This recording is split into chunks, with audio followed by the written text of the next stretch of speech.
Student protesters take over a building on the campus of Columbia University. And 4 law enforcement officers are killed while serving a warrant in Charlotte, North Carolina. The Morning Rundown starts now. From the Straight Arrow News Studio, bringing the stories that matter to you from across the United States and around the world. This is the Morning Rundown. Today is Tuesday, April 30th. Thank you for joining us. I'm Kara Rucker. Just after midnight, student demonstrators at Columbia University protesting the war in Gaza broke into a campus building occupying Hamilton Hall just hours after the university's deadline passed for students to clear their pro-Palestinian encampment. Columbia is sending an email to all students this morning telling them to avoid campus. A student protest group confirming its members have, quote, reclaimed Hamilton Hall, barricading themselves inside, students taking over the same building occupied during a Vietnam protest in 1968, hanging up a banner reading Heinz Hall in reference to a 6-year-old Palestinian girl killed in Gaza.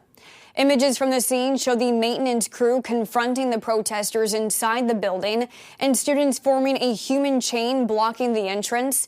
The NYPD saying its officers were stationed near the campus but not on the grounds. The student protesters saying they will remain at Hamilton Hall until the university meets their demands. Columbia confirmed Monday afternoon it started suspending students for violating the 2 p.m. Monday deadline. It was not clear how many students have been suspended so far. Columbia President Manoush Shafiq issuing a statement telling protesters to voluntarily disperse, saying the encampment has created an unwelcoming environment for many of the school's Jewish students and faculty. Protesters want the university to divest funds for Israeli institutions, something Shafiq says the school will not do. But in her statement, she says Columbia has offered to develop an expedited timeline for the university to review new divestment proposals from students and has offered to make investments in health and education in Gaza. Now, in its second week, the pro-Palestinian protests at Columbia are just one of several occurring at college campuses across the country. On Monday, arrests were made at encampments at the University of Texas and the University of Florida. Meanwhile, Northwestern University has announced that it had reached an agreement with students to continue protests that comply with university rules and policies. 4 law enforcement officers were killed Monday afternoon in a shootout at a home in Charlotte, North Carolina. Those killed included a deputy U.S. Marshal, 2 members for the North Carolina Department of Corrections, and an officer with the Charlotte Police Department. Authorities coming under fire while trying to serve a warrant to a convicted felon for possessing a firearm. Police saying the armed suspect was shot dead after leaving the home. A second person also opened fire on those officers. The police chief saying a lot of questions still need to be answered as to what unfolded. Today's an absolute tragic day for the city of Charlotte and for the profession of law enforcement.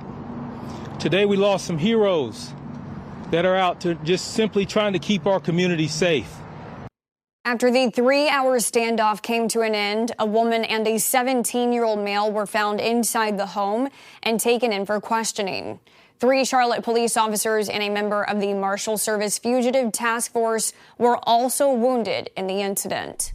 The Federal Communications Commission has fined major wireless carriers AT&T, Verizon, T-Mobile, and Sprint nearly $200 million for illegally sharing customer location data without consent. A 2020 investigation revealed that the carriers had been distributing users' geolocation details to third parties, including to prisons. Despite promising to end these practices in 2018, the FCC says the companies took more than a year to actually stop them. The carriers have expressed intentions to appeal, disputing the FCC's findings and the legality of the fines.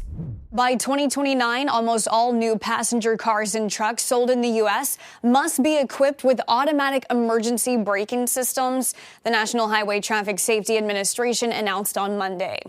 This regulation aims to save at least 360 lives and prevent 24,000 injuries annually. The decision comes in response to a rise in traffic fatalities post-COVID-19 lockdowns.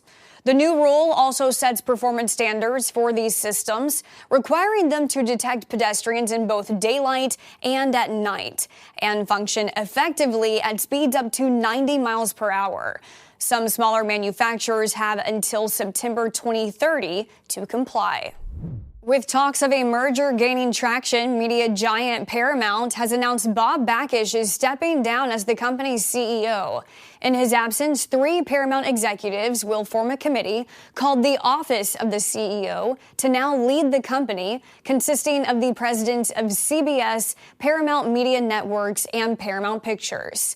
Bakish has been with the company for nearly 3 decades, in roles including CEO of Viacom.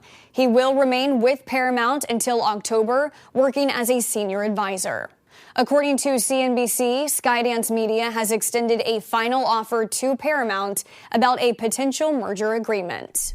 Finally this morning, this may come as disappointing news for American soccer fans. The U.S. is withdrawing its bid to host the 2027 Women's World Cup, but officials say they have a good reason.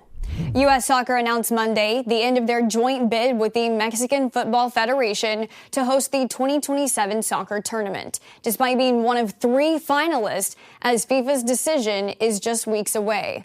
Instead, the groups will focus their efforts to secure the 2031 Women's World Cup, saying the 2 countries will take lessons learned as they prepare to host the 2026 Men's World Cup along with Canada.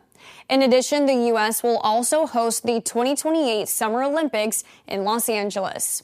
This now leaves 2 remaining bids for the 2027 Women's World Cup, one from Brazil and a joint bid from Belgium, Germany, and the Netherlands. These are your top stories for this Tuesday. You can get the latest unbiased straight facts anytime by downloading the Straight Arrow News mobile app. We'll see you back here tomorrow. Until then, I'm Kara Rucker. Have a great day.